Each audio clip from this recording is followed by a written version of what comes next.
Muerte, no te enorgullezcas aunque algunos te llamen ponderosa y terrible, puesto que nada de esto eres, porque todos aquellos a quienes creíste abatir no murieron.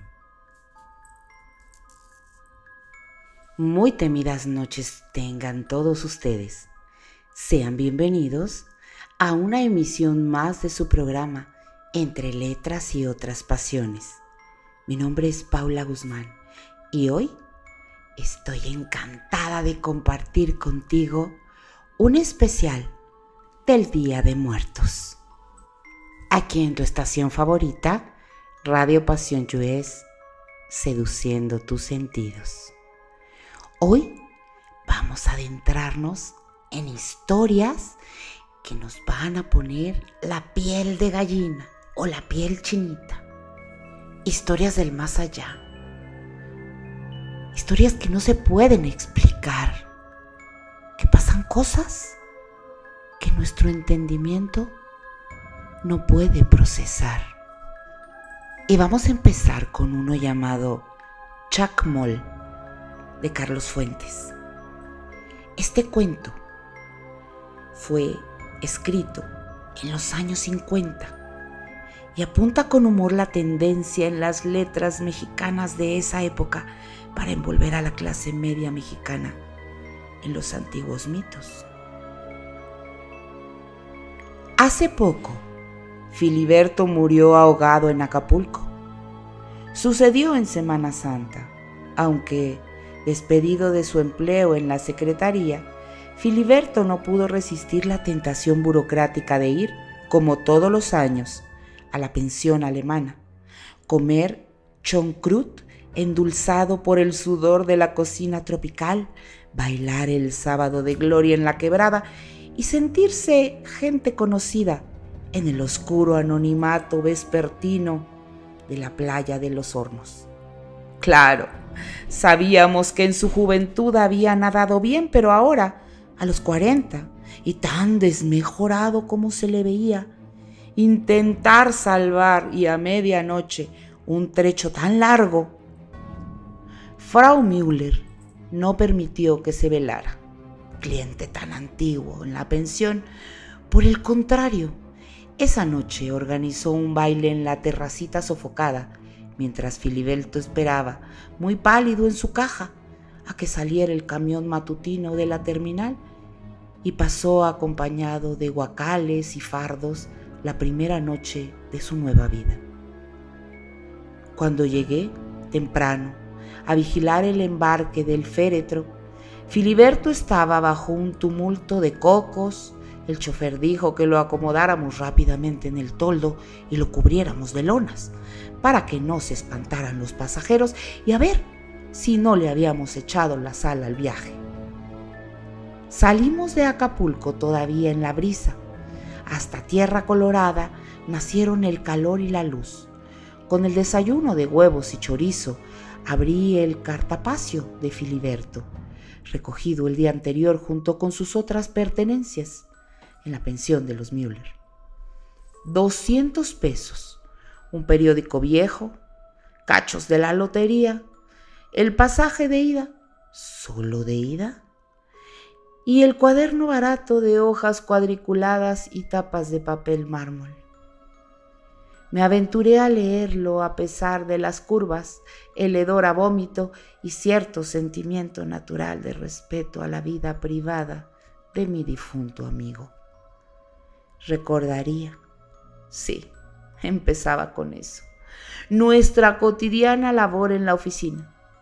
Quizá sabría por qué fue declinado, olvidando sus deberes, por qué dictaba oficios sin sentido, ni número, ni sufragio efectivo, por qué, en fin, fue corrido, olvidada la pensión, sin respetar los escalafones. Y leyendo, hoy fui a arreglar lo de mi pensión. El licenciado amabilísimo. Salí tan contento que decidí gastar 5 pesos en un café. Es el mismo al que íbamos de jóvenes y al que ahora nunca concurro porque me recuerda que a los 20 años podía darme más lujos que a los 40. Entonces todos estábamos en un mismo plano. Hubiéramos rechazado con energía cualquier opinión peyorativa hacia los compañeros. De hecho, librábamos la batalla por aquellos a quienes, en la casa, discutían la baja extracción o la falta de elegancia. Yo sabía que muchos, quizás los más humildes, llegarían muy alto y aquí, en la escuela, se iban a forjar las amistades duraderas en cuya compañía cursaríamos el mar bravío. No fue así. No hubo reglas. Muchos de los humildes quedaron allí. Muchos llegaron más arriba de lo que pudimos pronosticar en aquellas fogosas, amables tertulias.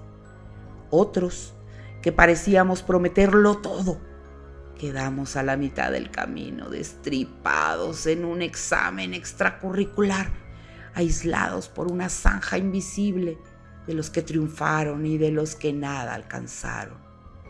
En fin, hoy volví a sentarme en las sillas modernizadas, también como barricada de una invasión la fuente de sodas, y pretendí leer expedientes.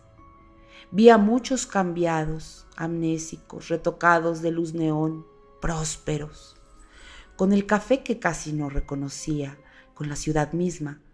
Habían ido cincelándose al ritmo distinto del mío. No, ya no me reconocían o no me querían reconocer. A lo sumo uno o dos, una mano gorda y rápida en el hombro. «Adiós, viejo, ¿qué tal?» Entre ellos y yo mediaban los 18 agujeros del country club.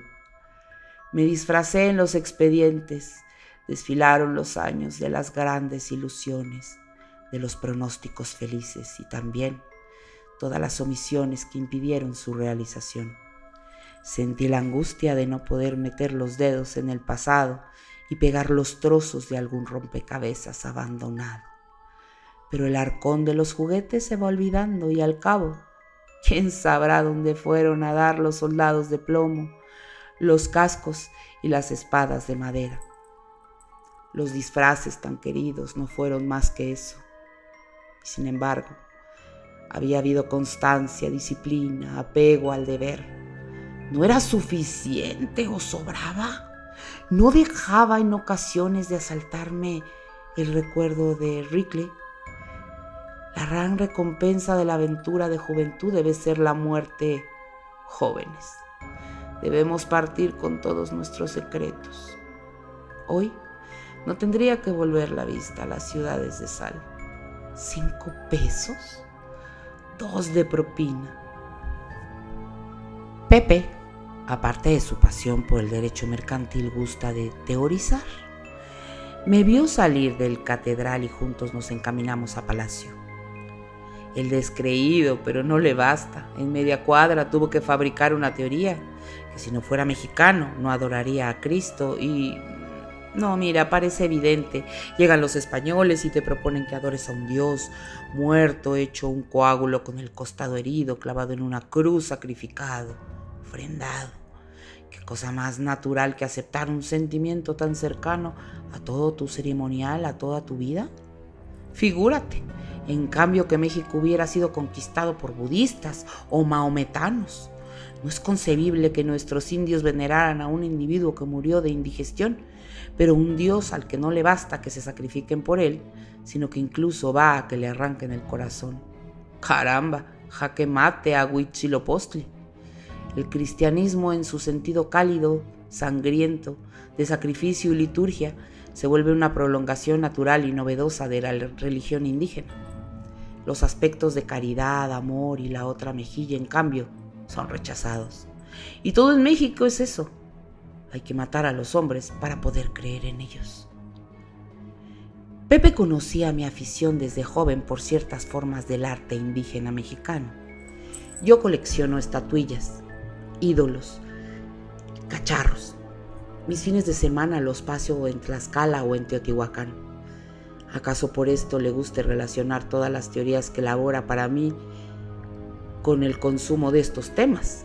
Por cierto que busco una réplica razonable del chacmol desde hace tiempo y hoy Pepe me informa de un lugar en La Lagunilla donde venden uno de piedra y parece que barato. Voy a ir el domingo.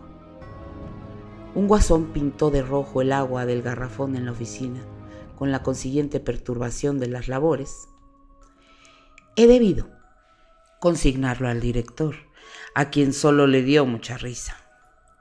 El culpable se ha valido de esa circunstancia para hacer sarcasmos a mis costillas del día entero, todo en torno al agua.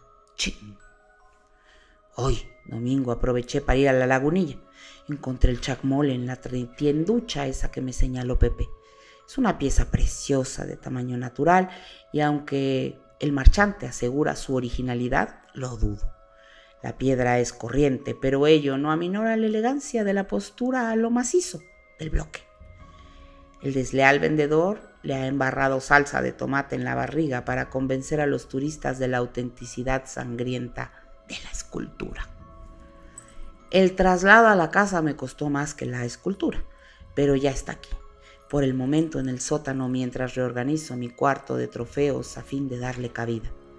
Estas figuras necesitan sol, vertical y fogoso. Ese fue su elemento y condición.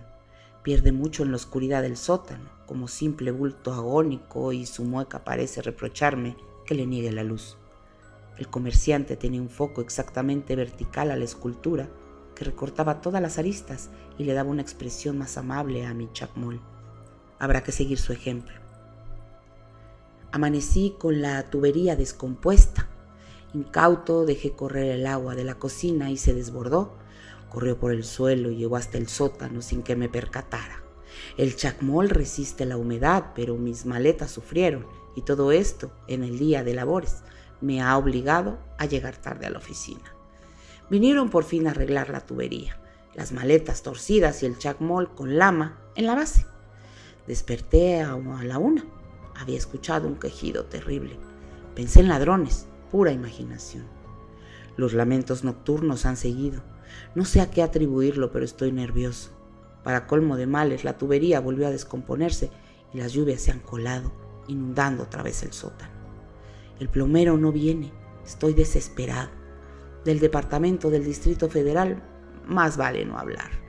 Es la primera vez que el agua de las lluvias no obedece a las coladeras y viene a dar a mi sótano. Los quejidos han cesado. Vaya, una cosa por otra. Secaron el sótano y el chacmol está cubierto de lama. Le da un aspecto grotesco porque toda la masa de la escultura parece padecer de una erisipela verde, salvo los ojos que han permanecido de piedra. Voy a aprovechar el domingo para raspar el musgo. Pepe me ha recomendado cambiarme a un apartamento y en el último piso para evitar esas tragedias acuáticas. Pero no puedo dejar este caserón, ciertamente muy grande para mí solo, un poco lúgubre, en su arquitectura porfiriana, pero que es la única herencia y recuerdo de mis padres.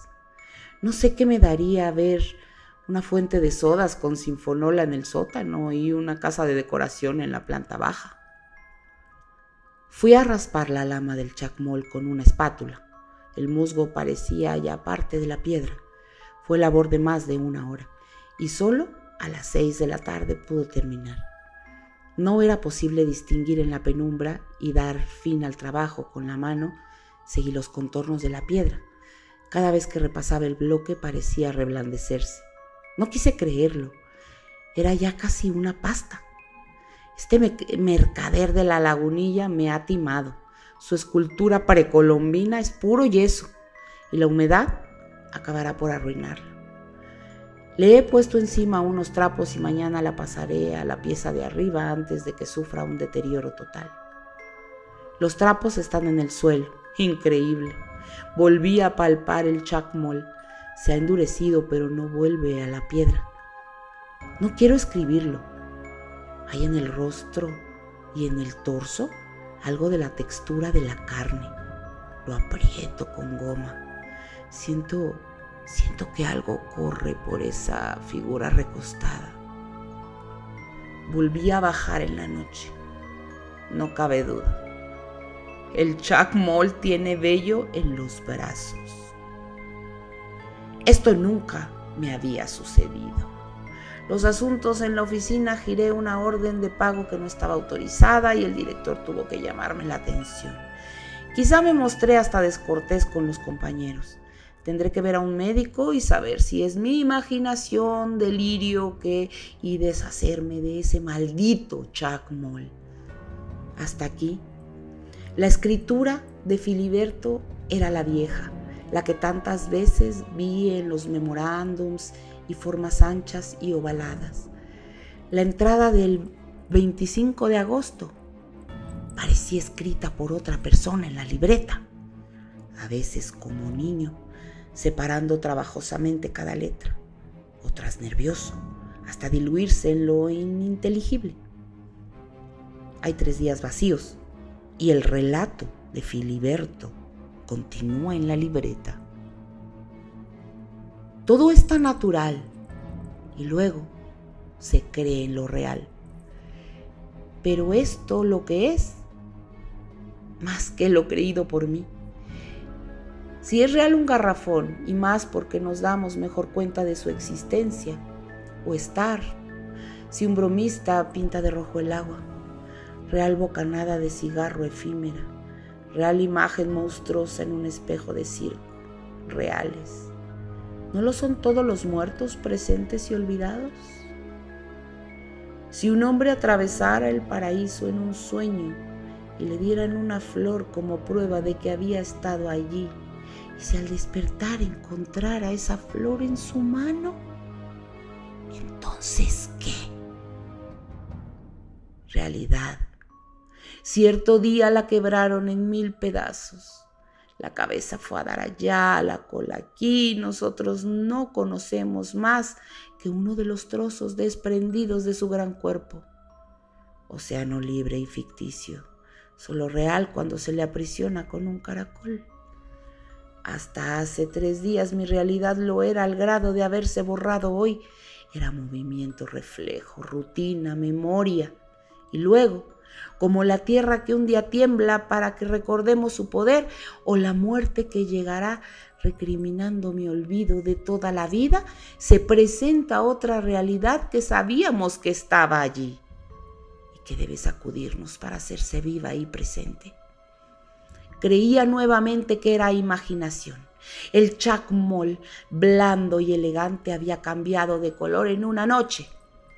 Amarillo, casi dorado, parecía indicarme que era un dios, por ahora laxo, con las rodillas menos tensas que antes, con la sonrisa más benévola, y ayer por fin un despertar sobresaltado, con esa seguridad espantosa de que hay 2 respiraciones en la noche, de que en la oscuridad laten más pulsos que el propio. Sí, se escuchaban pasos en la escalera. Pesadilla, vuelta a dormir. No sé cuánto tiempo pretendí dormir. Cuando volví a abrir los ojos aún no amanecía. El cuarto olía a horror, a incienso y a sangre. Con la mirada negra recorrí la recámara hasta detenerme en 2 orificios de luz parpadeante, en 2 flámulas crueles y amarillas. Casi sin aliento encendí la luz. Allí estaba el Chuck Moll, erguido, sonriente, ocre, con su barriga encarnada. Me paralizaban los ojillos, casi viscos, muy pegados a la nariz triangular, los dientes inferiores mordiendo el labio superior inmóviles. Solo el brillo del casquetón cuadrado sobre la cabeza anormalmente voluminosa delataba vida. Chuck Moll avanzó hacia la cama y entonces empezó a llover. Recuerdo que a fines de agosto Filiberto fue despedido de la secretaría con una recriminación pública del director y rumores de locura y aún robo. Esto no lo creía. Si vi unos oficios descabellados preguntando al oficial mayor si el agua podía olerse, ofreciendo sus servicios al secretario de Recursos Hidráulicos para hacer llover en el desierto. No supe qué explicación darme. Pensé que las lluvias excepcionalmente fuertes de ese verano lo habían enervado, o que alguna depresión moral debía producir la vida en aquel caserón antiguo con la mitad de los cuartos bajo llave y empolvados, sin criados ni vida de familia. Pero entonces los apuntes de la libreta de Filiberto siguieron. Y los apuntes siguientes son de finales de septiembre. Chuck Moll puede ser simpático cuando quiere. Un glu-glu de agua embelesada. Sabe historias fantásticas sobre los monzones, las lluvias ecuatoriales, el castigo de los desiertos, cada planta arranca de su paternidad mítica, el sauce, su hija descarriada, los lotos, sus mimados, su suegra, el cactus. Lo que no puedo tolerar es el olor extrahumano, ese olor que emana de esa carne que no es carne, es de las chanclas flameantes de la ancianidad. Con su risa estridente, el Chuck Moll revela cómo fue descubierto y puesto físicamente en contacto con los hombres de otros símbolos. Su espíritu ha vivido en el cántaro y la tempestad natural. Otra cosa es su piedra, y haberla arrancado al escondite es artificial y cruel. Creo que nunca lo perdonará el Chuck Moll. Él sabe de la inminencia de este hecho estético. He debido proporcionarle sapolio para que se lave el estómago que el mercader le untó de catsup al creerlo azteca. No pareció gustarle mi pregunta sobre su parentesco con Tlaloc, y cuando se enoja sus dientes de por sí repulsivos se afilan y brillan. Los primeros días bajó a dormir al sótano. Desde ayer duerme en mi cama. Ha empezado la temporada seca. Ayer, desde la sala en la que duermo ahora, comencé a oír los mismos lamentos roncos del principio, seguidos de ruidos terribles. Subí y entreabrí la puerta de la recámara. El Chuck Moll estaba rompiendo las lámparas, los muebles. Saltó hacia la puerta con las manos arañadas y apenas pude cerrar e irme a esconder al baño. Luego bajó jadeante y pidió agua. Todo el día tiene corriendo las llaves, no quedó un centímetro seco de la casa. Tengo que dormir muy abrigado y le he pedido que no empapara más la sala. El Chuck Moll inundó hoy la sala. Exasperado le dije que lo iba a devolver a la lagunilla, tan terrible como su risita, horrorosamente distinta a cualquier risa de hombre o animal. Fue la bofetada que me dio, con ese brazo cargado de brazaletes pesados. Debo reconocer que soy su prisionero. Mi idea original era distinta. Yo dominaría al Chuck Moll, como se domina a un juguete. ¿Era acaso una prolongación de mi seguridad infantil? Pero la niñez, ¿quién lo dijo? Es fruto comido por los años y yo no me he dado cuenta. Ha tomado mi ropa y se pone las batas cuando empieza a brotarle musgo verde. El Chuck Moll está acostumbrado a que se le obedezca, por siempre. Y yo, que nunca he debido mandar, solo puedo doblegarme. Mientras no llueva y su poder mágico, vivirá colérico o irritable. Hoy descubrí que en las noches el Chuck Moll sale de la casa. Siempre al oscurecer, canta una canción chirriona y anciana, más vieja que el canto mismo. Luego, cesa. Toqué varias veces a su puerta y cuando no me contestó me atreví a entrar. La recámara, que no había vuelto a ver desde el día que intentó atacarme la estatua, está en ruinas y allí se concentra ese olor a incienso y a sangre que ha permeado en la casa. Pero detrás de la puerta hay huesos. Huesos de perros, huesos de ratones y huesos de gatos. Esto es lo que roba en la noche el Chuck Moll para sustentarse. Eso explica los ladridos espantosos de todas las madrugadas. Febrero, seco. Chuck Moll vigila cada paso mío. Ha hecho que me telefonee a una fonda para que me traigan diariamente arroz con pollo. Pero lo sustraído de la oficina ya se va a acabar. Sucedió lo inevitable. Desde el día primero cortaron el agua y la luz por falta de pago. Pero Chuck Moll Ha descubierto una fuente pública a 2 cuadras de allí. Todos los días hago 10 o 12 viajes por agua y él me observa desde la azotea. Dice que si intento huir, me fulminará. Porque también, además de ser el dios del agua, es el dios del rayo. Lo que él no sabe es que estoy al tanto de sus correrías nocturnas. Como no hay luz, debo acostarme a las 8.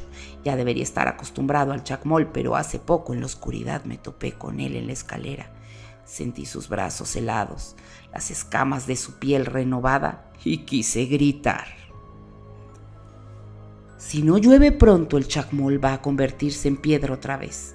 He notado su dificultad reciente para moverse. A veces se reclina durante horas paralizado y parece ser de nuevo un ídolo. Pero estos reposos solo le dan nuevas fuerzas para abejarme, arañarme, como si pudiera arrancar algún líquido de mi carne. Ya no tienen lugar aquellos intermedios amables en que relataba viejos cuentos. Creo notar un resentimiento concentrado. Ha habido otros indicios que me han puesto a pensar. Se está acabando mi bodega. Acaricia la seda de las batas, quiere que traiga a una criada a la casa. Me ha hecho enseñarle a usar el jabón y las lociones. Creo que el chacmol está cayendo en tentaciones humanas. Incluso hay algo viejo en su cara que antes parecía eterna. Aquí puede estar mi salvación. Si el chacmol se humaniza, posiblemente todos sus siglos de vida se acumulen en un instante y caiga fulminado. Pero también aquí puede germinar mi muerte. El chacmol no querrá que asista a su derrumbe. Es posible que desee matarme. Hoy aprovecharé la excursión nocturna del chacmol para huir. Me iré a Acapulco. Veremos qué puede hacerse para adquirir trabajo y esperar la muerte del chacmol. Sí, se avecina. Está canoso, está botagado. Yo necesito asolearme, nadar, recuperar fuerza. Me quedan 400 pesos. Iré a la pensión Müller, que es barata y cómoda. Que se adueñe de todo el chacmol, a ver cuánto le dura sin mis baldes de agua de la fuente. Aquí termina el diario de Filiberto. No quise volver a pensar en su relato. Dormí hasta Cuernavaca. De ahí a México pretendí dar coherencia al escrito relacionado con exceso de trabajo, con algún motivo psicológico, cuando a las 9 de la noche llegamos a la terminal. Aún no podía concebir la locura de mi amigo. Contraté una camioneta para llevar el féretro a casa de Filiberto y desde ahí ordenar su entierro. Antes de que pudiera introducir la llave en la cerradura, la puerta se abrió. Apareció un indio amarillo en bata de caza, con bufanda. Su aspecto no podía ser más repulsivo. Despedía un olor a loción barata. Su cara, polveada, quería cubrir las arrugas. Tenía la boca embarrada de lápiz labial mal aplicado y el pelo daba la impresión de estar teñido. Perdone, no sabía que Filiberto hubiera... No importa, lo sé todo. Dígales a los hombres que lleven el cadáver al sótano. Y hasta aquí el cuento del chacmol de Carlos Fuentes. ¿Qué te pareció? Y como un dato, te cuento que chac en español significa lluvia y es una deidad del panteón maya asociada con el agua y la lluvia. Como en toda cultura precolombina, tiene un dios homólogo y en este caso son los dioses de Tlaloc de los mexicas y Pitao de los zapotecos. Y aquí, bueno, pues ya sabemos lo que pasó con el chacmol de Carlos Fuentes. Y ahora acompáñame a la segunda historia. Una historia de Lovecraft que se llama Himnos. A propósito del sueño, esa siniestra aventura de todas las noches, podríamos decir que los hombres se acuestan diariamente con una osadía incomprensible, si no supiéramos que es a causa de la ignorancia del peligro. Ojalá los dioses misericordiosos, si existen efectivamente, protejan esas horas en que ningún poder de la voluntad ni de las drogas inventadas por el ingenio del hombre pueden mantenerme alejado del abismo del sueño. La muerte es misericordiosa, ya que de ella no hay retorno, pero para aquel que regresa de las cámaras más profundas de la noche, extraviado y consciente, no vuelve a haber paz. Fui un loco al sumergirme con tanto inmoderado frenesí en misterios que nadie ha intentado penetrar. Y fui un loco o un dios, ese único amigo mío que me guió y fue delante de mí y entró al fin en terrores que pueden llegar a ser los míos. Recuerdo que nos conocimos en una estación de ferrocarril. Allí era el centro de atención de una multitud de vulgares curiosos. Estaba inconsciente y había caído en una especie de convulsión que había sumido su cuerpo flaco y vestido de negro en una extraña rigidez. Creo que por entonces frisaba en los 40, ya que había profundas arrugas en su cara pálida y consumida, aunque oval y verdaderamente hermosa. Grises estrías en su cabello ondulado y espeso, y una barba corta y ancha, que en otro tiempo fue negra como el ala de cuervo. Tenía la frente blanca como el mármol de Pentélico y alta y ancha como la de un dios. Me dije a mí mismo, con todo mi ardor de escultor, que ese hombre era la efigie de un fauno sacada de la antigua Hélade, desenterrada entre las ruinas de un templo y animada de alguna forma en nuestra época sofocante, solo para que sintiese el frío y la tensión de los años devastadores.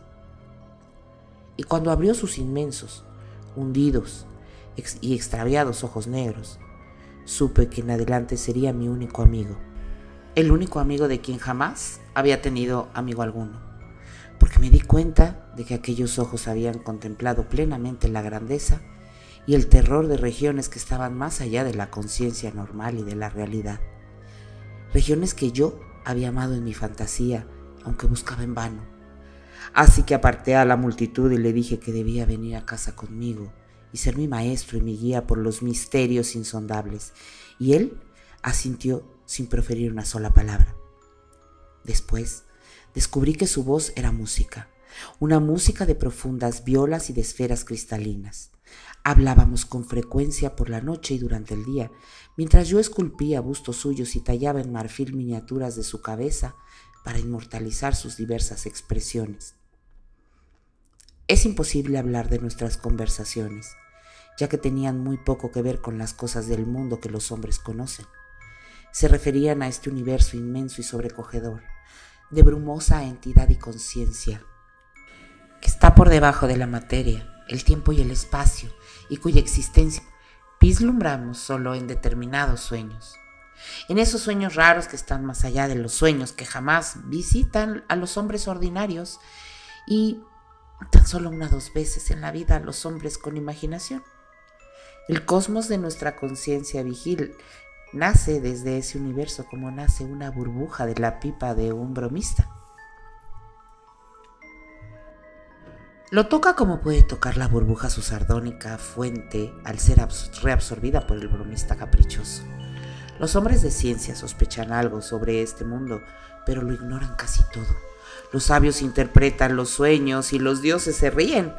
Un hombre de ojos orientales ha dicho que todo el tiempo y el espacio son relativos, y los hombres se han reído. Pero incluso ese hombre de ojos orientales no ha llegado más que a sospechar. Yo había querido e intentado ir más allá. En cuanto a mi amigo, lo había intentado y conseguido parcialmente, así que lo intentamos juntos, y con drogas exóticas buscamos terribles y prohibidos sueños en el estudio que yo tenía en la torre de casa, en la solariega del viejo Kent. Entre las angustias de los días que siguieron está el mayor de los suplicios, la inefabilidad. Jamás podré explicar lo que vi y conocí durante esas horas de impía exploración. por falta de símbolos, capacidad de sugerencia de los idiomas. Digo esto porque de principio a fin nuestros descubrimientos solo participaban de la naturaleza de las sensaciones que nada tenían que ver con ninguna de las impresiones que el sistema nervioso de la humanidad normal es capaz de recibir. Eran sensaciones, pero dentro de ellas había elementos increíbles de tiempo y de espacio, cosas que en el fondo poseen una existencia clara y definida. Los términos que mejor pueden sugerir el carácter general de nuestras experiencias son los de inmersiones o ascensiones, pues en cada revelación una parte de nuestra mente se separaba de cuanto es real y presente y se precipitaba etéreamente en espantosos, oscuros y sobrecogedores abismos, traspasando a veces ciertos obstáculos definidos y característicos que solo podría describir como viscosas y groseras nubes de vapor. Estos vuelos negros e incorpóreos los realizábamos unas veces en solitario y otras veces juntos. Cuando lo hacíamos juntos, mi amigo iba siempre muy delante de mí. Podía percibir su presencia a pesar de nuestra carencia de forma, por una especie de memoria gráfica mediante la cual se me representaba su rostro, dorado por una extraña luz de una belleza sobrecogedora, con sus mejillas excepcionalmente juveniles, sus ojos ardientes, su frente olímpica, su cabello oscuro y su barba crecida. No teníamos constancia del paso del tiempo, porque el tiempo se había convertido para nosotros en una mera ilusión. Solo sé que había en todo ello algo muy singular, dado que finalmente comprobamos maravillados que no envejecíamos. Nuestras conversaciones eran impías y siempre espantosamente ambiciosas. Ningún dios ni demonio podía haber aspirado a descubrimientos y conquistas como lo que nosotros planeábamos en voz baja. Me estremezco al hablar de ello y no soy capaz de detallarlos, aunque sí quiero decir aquí que mi amigo escribió sobre el papel un deseo que no se atrevió a formular con palabras. Después me hizo quemar el papel y se asomó asustado a la ventana para observar en el cielo tachoneado de la noche. Pero quiero indicar tan solo porque sus proyectos implicaban el gobierno y el universo y mucho más. Proyectos en los que la tierra y las estrellas se movían a su antojo y serían suyos los destinos de todos los seres vivientes. Afirmo, juro, que yo no compartí tan extremadas aspiraciones. Cualquier cosa que haya dicho o escrito mi amigo en sentido contrario debe ser considerado un error, pues no soy un hombre tan fuerte como para exponerme a las inefables esferas, ya que sería el único medio de conseguirlo. Hubo una noche en que los vientos de los espacios desconocidos nos hicieron girar de forma irresistible hacia los vacíos ilimitados que se abren más allá de todo pensamiento y entidad. Sobre nosotros se precipitaron en tropel percepciones enloquecedoramente inexpresables, percepciones de infinitud que entonces nos estremecieron de gozo y cuyo recuerdo en parte he perdido y en parte soy incapaz de transmitir a los demás. Desgarramos viscosos obstáculos al traspasarlos en rápida sucesión y finalmente sentí que habíamos alcanzado las regiones más lejanas de cuantas habíamos visitado anteriormente. Mi amigo me llevaba una inmensa ventaja cuando nos precipitamos en ese océano pavoroso de éter virgen y pude ver la siniestra exultación de su joven, flotante y luminoso rostro, recuerdo. De pronto, dicho esto, perdió consistencia y desapareció. Y muy poco después me sentí proyectado contra un obstáculo que no me fue posible penetrar. Era como los demás, pero incalculablemente más denso. Parecía una masa húmeda y pegajosa, si es que tales términos pueden aplicarse a cualidades análogas pertenecientes a una esfera no material. Sentí que me había detenido una barrera que mi amigo y guía había logrado traspasar. Tras nuevos esfuerzos llegué al final del sueño de la droga y abrí mis ojos físicos para encontrarme en el estudio de la torre, en cuyo rincón opuesto descubrí recostado, todavía inconsciente, la figura de mi compañero de sueño, pálida e incesantemente hermosa bajo la luz verde y dorada de la luna que bañaban sus facciones. Luego, tras un corto intervalo, la figura del rincón se agitó y pido al cielo que no me permita ver ni oír otra escena como la que se desarrolló delante de mí. No puedo decir cómo gritaba, ni qué visiones de infiernos inexplorados brillaron durante un segundo en sus ojos negros, locos de terror. Solo sé decir que me desvanecí y que no me recobré hasta que él me sacudió frenéticamente para que alguien le ayudase a conjurar el horror y la desolación. Este fue el fin de nuestras incursiones voluntarias en las cavernas del sueño. Sobrecogido, tembloroso, lleno de presagios por cruzar la barrera, mi amigo consideró aconsejable que no nos adentráramos más en esas regiones. No se atrevió a contarme lo que había visto, pero dijo juiciosamente que debíamos dormir lo menos posible, aun cuando necesitáramos tomar alguna droga para mantenernos despiertos. El terror inexpresable en que me sumía cada vez que perdía la conciencia me hizo comprender muy pronto que tenía razón. Después de cada breve e inevitable periodo de sueño me sentía más viejo, mientras que mi amigo envejecía con una rapidez casi asombrosa. Es espantoso ver aparecer arrugas y volverse blanco el cabello casi a ojos vistas. Nuestra forma de vida se había alterado ahora casi por completo. Persona de vida recluida por lo que yo sabía, mi amigo, cuyo nombre y origen jamás saldrán de mis labios, había cobrado un miedo frenético a la soledad. Por la noche no quería estar solo ni le tranquilizaba la compañía de unas pocas personas. Solo encontraba alivio en las fiestas más concurridas y bulliciosas, de modo que eran pocas las reuniones de gentes jóvenes y alegres a las que nosotros no asistíamos. Nuestro aspecto y edad parecían causar en muchas ocasiones un ridículo que a mí me ofendía profundamente, pero que mi amigo consideraba menos malo que la soledad. Especialmente temía encontrarse solo fuera de casa cuando lucían las estrellas, y si no era posible evitarlo, miraba furtivamente al cielo como si le persiguiese alguna monstruosa entidad del firmamento. No siempre miraba en la misma dirección. Según la época, vigilaba un punto distinto. En las noches de primavera miraba hacia el nordeste, durante el verano casi verticalmente, en el otoño hacia el noroeste y en el invierno hacia el este, especialmente en las primeras horas de la madrugada.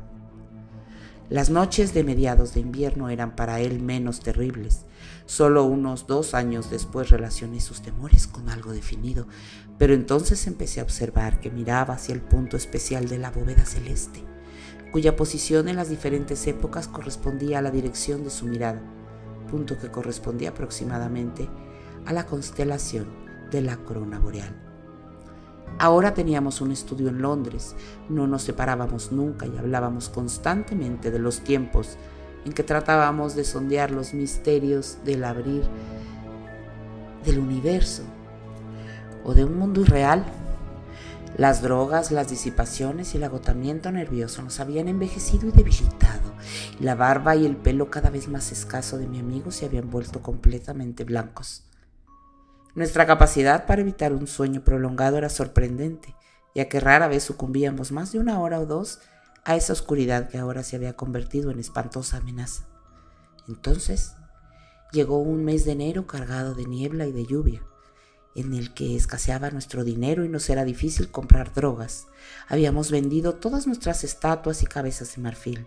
No teníamos recursos para adquirir material nuevo ni fuerzas para remodelar el que nos quedaba. Sufríamos terriblemente y cierta noche mi amigo cayó en un sueño profundo del que no conseguí despertarle. Aún recuerdo la escena, el estudio, en una buhardilla oscura y desolada, bajo el alero hostigado por la lluvia, los golpes acompasados de nuestro reloj de pared, el imaginado latido de nuestros relojes encima del tocador, el vaivén de una contraventana en algún lugar remoto de la casa, el rumor lejano de la ciudad amortiguado por la niebla y el espacio, y lo peor de todo, la profunda, sosegada y siniestra respiración de mi amigo tendido en la litera, una respiración rítmica que parecía medir los momentos de miedo y de angustia, esos momentos preterminales de su espíritu mientras vagaba por las esferas prohibidas infinitas y pavorosamente remotas. La tensión de mi vigilancia se volvió opresiva y una sucesión de impresiones y asociaciones se agaloparon en mi mente casi desquiciada. Oí que un reloj, no los nuestros, ya que no eran de campana. Daba la hora en alguna parte y mi morbosa imaginación entró en esto un nuevo punto de partida para ociosas divagaciones. Relojes, tiempo, espacio, infinito. Después mi imaginación volvió al local, mientras pensaba que a una hora más allá del tejado y la niebla y la lluvia de la atmósfera, la corona boreal se elevaba por el nordeste, la corona boreal a la que mi amigo parecía temer y cuyo semicírculo de estrellas titilantes resplandecía sin duda a través de inconmensurables abismos de éter. De repente, mis oídos febrilmente sensibles parecieron captar un componente enteramente distinto en la nueva mezcolanza de ruidos ampliados por la droga. Fue un quejido ronco, lejanísimo, detestablemente insistente, que clamaba y se burlaba, llamaba desde el nordeste. Pero no fue este quejido lo que me privó de mis facultades y me grabó el alma con un sello de terror del que quizá no llegue a librarme jamás. No fue aquello lo que me hizo gritar y me produjo las convulsiones que decidieron a los vecinos y a la policía derribar la puerta. No fue lo que oí, sino lo que vi, porque en esa habitación oscura de cortinas corridas y contraventanas cerradas apareció, desde el oscuro rincón nordeste, un haz de horrible, de espantosa luz roja y dorada, un haz que no difundió resplandor alguno entre las sombras, sino que iluminó tan solo la cabeza recostada del inquieto durmiente, extrayendo el espantoso duplicado y el rostro recuerdo, luminoso y extrañamente joven, tal como yo lo había percibido en los sueños de espacio abismal tiempo desencadenado, al traspasar mi amigo la barrera y adentrarse en las cavernas más secretas, profundas y prohibidas de la pesadilla. Y mientras le observaba, le vi levantar la cabeza con sus ojos negros, líquidos, hundidos y llenos de terror, abrir sus labios finos y oscuros como si fuese a proferir un grito desgarrado, aquel rostro espantoso y flexible, brillando sin cuerpo, luminoso y rejuvenecido en la negrura, reflejó un terror más puro, sofocante y enloquecedor, que nada de cuanto ha visto jamás en el cielo y en la tierra lo puede ni siquiera soñar. No sonó una palabra en medio de aquel rumor distante que se acercaba más y más, pero al seguir la mirada, esa mirada frenética del rostro recuerdo a lo largo del detestable haz de luz hacia su fuente, de la que también procedía el gemido, vi algo fugazmente y con un zumbido en los oídos. Caí en el ataque de epilepsia y alaridos que atrajo a los inquilinos y a la policía. Jamás he sabido explicar, por mucho que lo he intentado, qué fue realmente lo que vi. Ni ha podido explicarlo tampoco aquel rostro inmóvil, porque si bien debió ver bastantes cosas más que yo, jamás volvería a hablar, pero estaré siempre en guardia contra el incansable y burlesco hipnos, señor del sueño, contra el cielo nocturno y contra las locas ambiciones del saber y la filosofía. No se sabe exactamente qué sucedió, pues no solo mi mente, desequilibrada por el ser horrendo y extraño, sino también otras quedaron contaminadas por un olvido que no puede significar otra cosa que la locura. Dicen, no sé por qué razón, que yo nunca he tenido ningún amigo y que el arte, la filosofía y la locura han llenado siempre mi trágica existencia. Los inquilinos y la policía me tranquilizaron esa noche y el doctor me administró algo para calmarme, pero nadie se dio cuenta del pesadillesco suceso que tuvo lugar. No les inspiró ninguna compasión mi amigo fulminado.